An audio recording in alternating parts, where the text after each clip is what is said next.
ഏട്ടാ അമ്മേ എന്താടി? ഏയ് ഇരിക്കെ, ബഹുമാനൊക്കെ ഓഫീസിൽ മതി. ആര് ബഹുമാനിക്കുന്നു നിന്നെ? ഓ, ഒരു മന്ത്രി. ഞങ്ങൾ കുറെ മന്ത്രിമാരെ ചെറുപ്പം മുതൽ കണ്ടിട്ടുള്ളതാ. അച്ഛൻ മന്ത്രിയായിരുന്നപ്പോ വീട്ടു സാധനങ്ങൾ വാങ്ങുന്ന തൊട്ട് അടുക്കളപ്പണി വരെ ചെയ്യിച്ചിട്ടുണ്ട് നിന്റെ ഈ പോലീസുകാരെ കൊണ്ട്. അല്ല പെങ്ങളെ, അച്ഛനെ ഇങ്ങനെ വഴക്ക് പറയാനായിട്ട് എന്താ ഇവിടെ ഇപ്പൊ ഉണ്ടായേ? അച്ഛൻ ഇപ്പൊ മന്ത്രിയല്ലെന്നും പറഞ്ഞ് അച്ഛന്റെ മെക്കെട്ട് കയറിയണ്ടല്ലോ. ഒരു മകൻ എന്നല്ലേ ഞാൻ സഹിക്കില്ല കേട്ടോ. ഞാൻ നിന്നോടാ പറഞ്ഞത്. നിന്റെ 5-6 പോലീസുകാരെ ചോദിച്ചപ്പോ നീ പവിയെ അപമാനിച്ചില്ലേ? ഓ, റൂട്ട് അങ്ങോട്ടാണോ? എന്നാ നീ ഒന്നോർത്തോ, തുമ്മിയാ തെറിക്കുന്ന മൂക്ക നിന്റെ ഈ മന്ത്രിക്കുപ്പായം. പക്ഷെ പവിയേട്ടൻ എന്നും കാണും ഈ IPS പദവി. എന്റെ പെങ്ങളെ, ഏത് കൊമ്പത്ത് IPS കാരനായാലും ഒരു മന്ത്രിയെ കണ്ടാ ദാ ഇങ്ങനെ നിക്കണം. അതാണ് കുഴപ്പം. സംശയം ഉണ്ടെങ്കിൽ AS പിള്ളിയോട് ചോദിച്ചോ. എന്റെ പവിയളിയാ, പെങ്ങൾക്ക് ഈയിടെയായിട്ട് പൊതുവിജ്ഞാനം വളരെ വളരെ കുറവായിട്ട് വന്നോ? ആ, എവിടെയായിരുന്നു? ഞാൻ നിന്നോട് 2 ചോദിക്കണമെന്ന് വിചാരിച്ചിരിക്കായിരുന്നു. എന്റെ ഭർത്താവ് നിന്നെ സാറേന്ന് വിളിക്കണം അല്ലേടാ? അയ്യയ്യേ, എന്താ അളിയന്മാരൊക്കെ ഇങ്ങനെ കൊച്ചുകുട്ടികളെ പോലെ ചീപ്പാവണേ? ഇതൊക്കെ വീട്ടിൽ വന്ന ഭാര്യമാരോട് പറഞ്ഞ അതിന്റെ മോശം നിങ്ങൾക്കല്ലേ അളിയന്മാരെ? എന്താ AS പിള്ളിയാ? ഞാനൊന്നും പറഞ്ഞിട്ടില്ല. അശ്ശോ, ഇപ്പൊ തന്നെ ഇവിടെ എല്ലാവരും മനസ്സിലാക്കില്ല അവിടെയും എന്തൊരു കഥയുണ്ടെന്ന്. അല്ല, എന്റെ പെങ്ങന്മാരാണോ അളിയന്മാരാണോ ഇവിടെ പെണ്ണുങ്ങള്?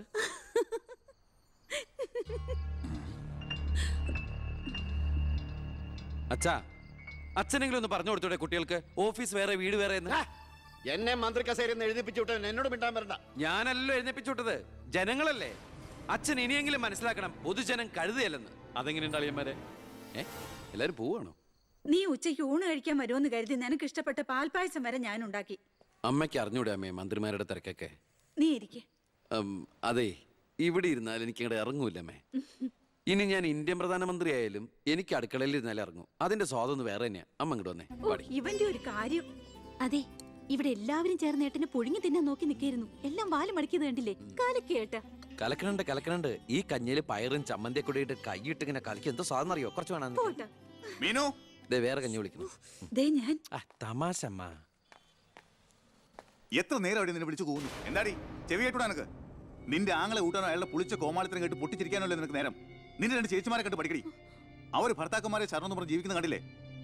അതെങ്ങനെയാ? കണ്ണി കണ്ടവരോടൊപ്പം കറങ്ങി നടന്നൊരു വിഴുപ്പിനല്ലേ എന്റെ അല്ലെ കെട്ടിവെച്ചത്?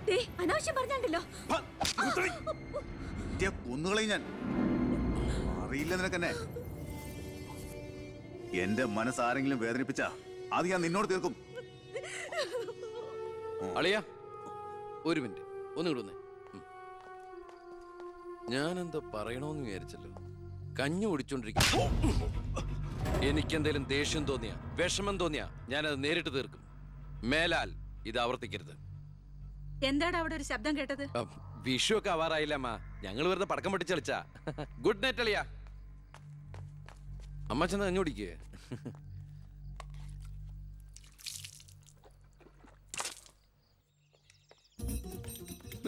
പത്രം വായിച്ചില്ലയോ? പുതിയ ആഭ്യന്തരമന്ത്രിയുടെ കൽപ്പന. വയറ് ഉറയ്ക്കാൻ പോലീസുകാർ രാവിലെ ഓടണമെന്ന്. ഞാൻ പണ്ടേ ഓടാറുണ്ട്. എന്റെ കർത്താവേ, കുതിരയ്ക്ക് വെച്ച് കഴുതയ്ക്കും ഉണ്ടോ? എന്റെ ഈശോയെ, ഞാൻ സാറിനല്ല ഉദ്ദേശിച്ച. ഓ, നല്ല മസില. അളിയാ, ഒരു മിനിറ്റ്. അയ്യോ, അതിനല്ല. എന്ത് ചെയ്യാനാ? നിങ്ങളുടെയൊക്കെ കഷ്ടകാലത്തിന് ഞാൻ ഇവിടുത്തെ ആഭ്യന്തരമന്ത്രിയായി പോയി അല്ലേ അളിയാ? അളിയൻ ഇനിയും ഡ്യൂട്ടിക്കിടയിൽ എന്നെ കാണേണ്ടി വരും. എന്നെ സല്യൂട്ട് ചെയ്യേണ്ടിയും വരും. തെറ്റ് കണ്ട ഞാൻ എന്തെങ്കിലും പറയുകയും ചെയ്യും. ആ അരിശം മുഴുവൻ അളിയൻ വന്ന് പെങ്ങളെടുത്ത് തീർക്കും. അത് കണ്ട ഞാൻ തിരിച്ചടിക്കും. അങ്ങനെ അടിയും തിരിച്ചടിയൊക്കെ ആയിട്ട് പോണ്ടതാണോ അളിയ നമ്മുടെ ഈ മാതൃകാ കുടുംബം? ഒന്നുമില്ലെങ്കിലും നമ്മൾ അളിയനും അല്ലേ അളിയ? അതുകൊണ്ട് ഞാൻ ഇരുത്തി ചിന്തിച്ചൊരു തീരുമാനം എടുത്തു. സെൻട്രൽ ഹോം ഡിപ്പാർട്ട്മെന്റിലേക്ക് അളിയനൊരു ട്രാൻസ്ഫർ ഓൺ ഡെപ്യൂട്ടേഷൻ. ഓർഡർ. നാളെ തന്നെ ജോയിൻ ചെയ്യണം. All the best. എങ്ങോട്ട്? ബീഹാറിലേക്ക്. ബീഹാറിലേക്കോ? ബീഹാർ ബെസ്റ്റ് സ്ഥലമാണ് അളിയ. നോ, എനിക്ക് പറ്റില്ല. നിനക്കെന്നെ ശരിക്കും അറിയില്ല. എന്താ അളിയ ഇങ്ങനെ ചില തെണ്ടി പിള്ളേരെ പോലെ? ഇത് ഗവൺമെന്റ് ഓർഡർ അല്ലേ? അത് ഹോം മിനിസ്റ്റർ നേരിട്ട് തരുന്നത്. അനുസരിച്ചേ പറ്റൂ. എന്താ ഇവിടെ?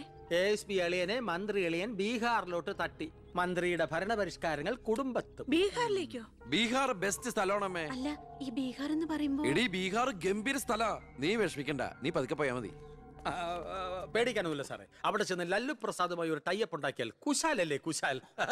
അയ്യോ ചേടാ, കുടുംബത്തൊരു മന്ത്രി ഉണ്ടായാൽ അതുകൊണ്ട് ഗുണം ഉണ്ടാകേണ്ടത് കുടുംബക്കാർ. അളിയന് വേണോ ഗുണം? അളിയന് ഈ ചിറാപ്പുഞ്ചി എങ്ങനെയാ? ചിറാപ്പുഞ്ചി? ആ, ചിറാപ്പുഞ്ചി ബെസ്റ്റ് സ്ഥലമാണ് അളിയ. അവിടെ IASകാർക്ക് എന്താ ഡിമാൻഡ് എന്നറിയോ? നമുക്കൊരു കൈ നോക്കിയാലോ? നീ ബ്രേക്ക്ഫാസ്റ്റ് അയ്യോ ആ. അമ്മ പേടിച്ചു പോയോ? നമുക്ക് അച്ഛനെ നാഗാലാൻഡിലേക്ക് തട്ടിയാലോ? പോടാ അവിടുന്ന്. ഏ?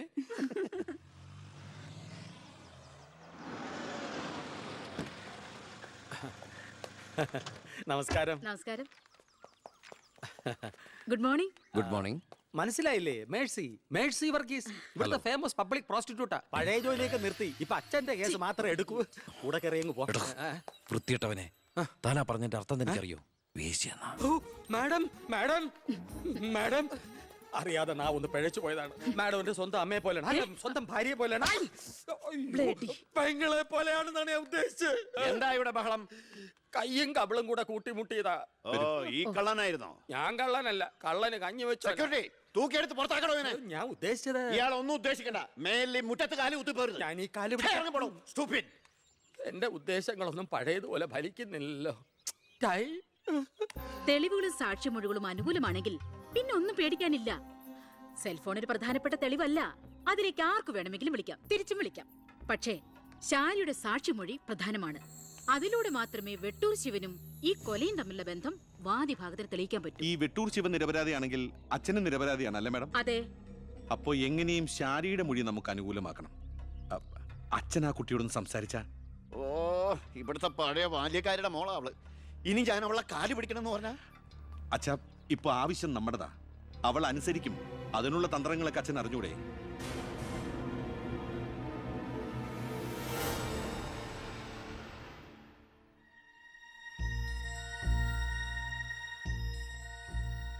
കുറെ നാളായി ഞാൻ വിചാരിക്കുന്നു ഇങ്ങോട്ടൊക്കെ ഒന്ന് ഇറങ്ങണം എന്ന്. സത്യം പറഞ്ഞ സമയം കിട്ടാറില്ല.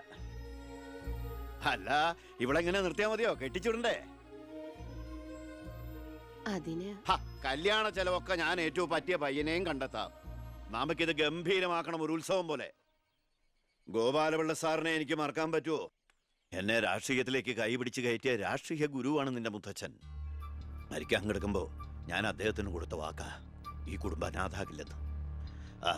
എന്നാ ഞാൻ ഇറങ്ങട്ടെ. ഞാൻ എന്തോ മറന്നല്ലോ. മോളെ, പിന്നെ മോൾക്കറിയാമല്ലോ, നിരപരാധിയായ എന്നെ ഒരു കേസിൽപ്പെടുത്തിയ വിവരം. ആ പ്രതിക്കെതിരെയുള്ള മോളുടെ മൊഴി അതൊന്നും മാറ്റി പറയണം. ഞാൻ സത്യം പറയൂ. എന്റെ മുന്നിൽ വെച്ച് നടന്ന കൊലപാതകത്തിന് കൂട്ടു നിൽക്കാൻ എന്നെ കിട്ടില്ല. തെറ്റ് ചെയ്തവരാരായാലും അവർ ശിക്ഷിക്കപ്പെടണം. ഓ, കുറെ കാലം എന്റെ വീട്ടിൽ നിന്നല്ലേ തള്ളയും മോളും. ഉണ്ട ചോറിന് നന്ദി കാണിക്കാൻ പറ ദേവകിയമ്മ മോളോട്. അമ്മ പറയില്ല. സാറ് പണ്ട് നന്ദി സൂചകമായി എന്റെ മുത്തശ്ശന് കൊടുത്ത വാക്ക് വിധവയായ എന്റെ അമ്മയെ അടിച്ചു തളിക്കാരിയാക്കാമെന്നല്ല, നല്ലൊരു ജോലി വാങ്ങിക്കൊടുത്ത് സ്വന്തം പെങ്ങളെ പോലെ സംരക്ഷിക്കാമെന്നായിരുന്നു. സാറിന്റെ വീട്ടിലെ കരിയും പുകയും കൊണ്ട് എല്ലും മുറിയ പണിയെടുത്തിട്ട് തന്നെയാ എന്റെ അമ്മ എന്നെ വളർത്തിയത്.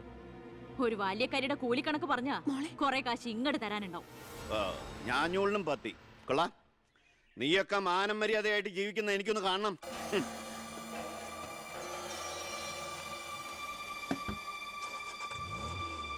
എടാ ഞാനാ.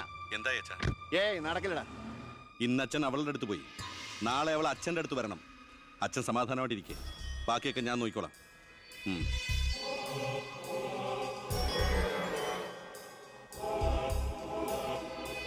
ഞാനാ. പേര് ശാരിക, കോട്ടപ്പുറം സ്കൂളിലെ ടീച്ചറാ.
മാഡത്തിനടുത്ത് എപ്പോഴും ശ്രദ്ധ വേണമെന്ന് ഹോം മിനിസ്റ്ററുടെ ഓർഡർ ഉണ്ടായിരുന്നു.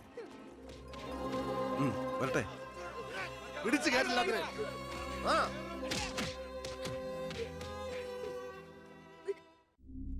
ആ ഗുണ്ടകളെല്ലാം മണിക്കൂറുകൾക്കുള്ളിൽ ജാമ്യത്തിറങ്ങിപ്പോയി സർ. അവർക്ക് വേണ്ടി ക്യൂ നിൽക്കുകയാണ് ആവശ്യക്കാർ. ഈ നാട്ടിലെ ഇടത്തരക്കാരും പാവങ്ങളും ഒക്കെ ഗുണ്ടകളെ കൊണ്ട് പൊറുതി മുട്ടിയിരിക്കുകയാണ് സാർ. കഴിഞ്ഞ കുറേ വർഷങ്ങളായി ഇവിടെ നടന്ന 90% കൊലപാതകങ്ങൾക്കും ആത്മഹത്യകൾക്കും പിന്നിൽ ഗുണ്ടകളും അവർക്ക് പുറകിലുള്ള തൽപര കക്ഷികളുമാണെന്ന് നിസ്സംശയം പറയാം സർ. കഴിഞ്ഞ 5 വർഷത്തിനുള്ളിൽ ഇവിടെ ഉണ്ടായിട്ടുള്ള സർവ്വ ഗുണ്ടാ വിളയാട്ടങ്ങളുടെയും അക്രമങ്ങളുടെയും സത്യസന്ധമായ കേസ് ഹിസ്റ്ററി എനിക്കുടനെ വേണം, വിത്ത് ഇമ്മീഡിയറ്റ് എഫക്ട്. സാർ, ഈ ഫയലുകളൊക്കെ ഒന്ന് പഠിക്കണം.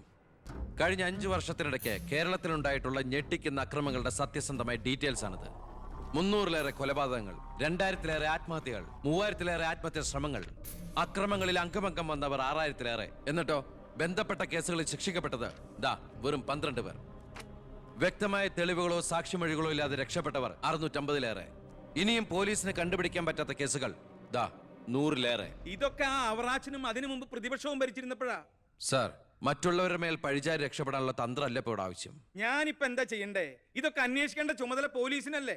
സമയമുണ്ടെങ്കിൽ താൻ തന്നെ പോലീസിനെ കൊണ്ട് അന്വേഷിപ്പിക്കടോ. താങ്ക് യു സാർ, ഈ പെർമിഷൻ മാത്രം മതി. നിക്ക് ഞാനൊരു ആവേശത്തിന് പറഞ്ഞു എന്ന് വെച്ച് എന്താ തന്റെ ഉദ്ദേശം?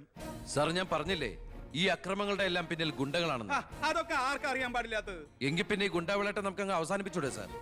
ഈ നാട് നന്നാവണമെങ്കിൽ, ജനങ്ങൾക്ക് പേടി കൂടാതെ ജീവിക്കണമെങ്കിൽ കേരളത്തിൽ അടിയന്തരമായി ഗുണ്ട ആക്ട് നടപ്പാക്കിയേ പറ്റൂ. അതെ സാർ, നമ്മുടെ അയൽ സംസ്ഥാനത്തെ മുഖ്യമന്ത്രി ആക്ട് നടപ്പാക്കിയില്ലേ? എടോ, അവരൊരു സ്ത്രീയാ, അവർക്ക് എന്തു ആകാം. അവരെ തൊട്ടാൽ പീഡനം, സ്ത്രീ പീഡനം. എന്നെ തട്ടിയാ എന്റെ കുടുംബത്തിന് പോയി. സാർ, സാറിന് ഒരു പോറൽ പോലും സംഭവിക്കില്ല. ഇതിപ്പോ പോറലല്ലോ, ഓട്ടയല്ലേ വീഴാൻ പോണത്. ഓട്ട ഈ വെടിയുണ്ടിയും കത്തിയൊക്കെ കയറുമ്പോണ്ടാവണം ഓട്ട. സാർ, ഞാൻ പറയുന്ന താൻ എന്ത് പറഞ്ഞാലും ഞാൻ സമ്മതിക്കില്ല. ഇതൊക്കെ തനിക്ക് മുൻപരിചയം ഇല്ലാത്തോണ്ട് തോന്നുന്നു മണ്ടത്തരാ. എങ്കിൽ പിന്നെ സാർ ഒരു കാര്യം ചെയ്യും, മുൻപരിച്ചുള്ള ആരെങ്കിലും വെച്ച സാർ അങ്ങോട്ട് ഭരിച്ചോ. ഞാൻ രാജിവെക്കാൻ പോവാ. നീ എനിക്ക് ഹാർട്ട് അറ്റാക്ക് ഉണ്ടാക്കുന്ന വർത്താനം പറയരുത്. നീ രാജിവെച്ച് പോയാ എന്റെ മന്ത്രിസഭ മൂക്കൂത്തി വീഴില്ലേ? എങ്കിൽ എന്റെ വഴിക്ക് വരേണ്ടി വരും. നീ പറയണേല് കാര്യമുണ്ടെന്ന് എനിക്കറിയാം, പക്ഷെ നിനക്കൊരു കാര്യം അറിയില്ല. ഇവിടുത്തെ എല്ലാ രാഷ്ട്രീയ പാർട്ടികളുടെയും നിത്യോപയോഗ സാധനങ്ങളിൽ ഒന്നാണ് ഈ ഗുണ്ടകൾ. അതുകൊണ്ട് ഭരണകക്ഷിയും പ്രതിപക്ഷവും ഇതിന് സമ്മതിക്കില്ല. ഈ ബില്ല് നിയമസഭയിൽ പാസ്സാവൂല. അറിയാം സാർ, ആദ്യം നമുക്ക് മന്ത്രിസഭ കൂടി തീരുമാനിക്കാം. ഗവർണറെ കൊണ്ട് സ്പെഷ്യൽ ഓർഡിനൻസ് പുറപ്പെടുവിച്ച് ഈ ഗുണ്ട ആക്ട് നടപ്പിലാക്കാം. എന്നിട്ട് 6 മാസത്തിനുള്ളിൽ നമുക്ക് നിയമസഭയിൽ പാസ്സാക്കിയെടുത്താൽ മതി. ആ 6 മാസം മതി എനിക്ക് കേരളത്തിലെ സർവ്വ ഗുണ്ടായുസം തുടച്ചു നീക്കാൻ. അല്ല, താങ്ക് യു സാർ.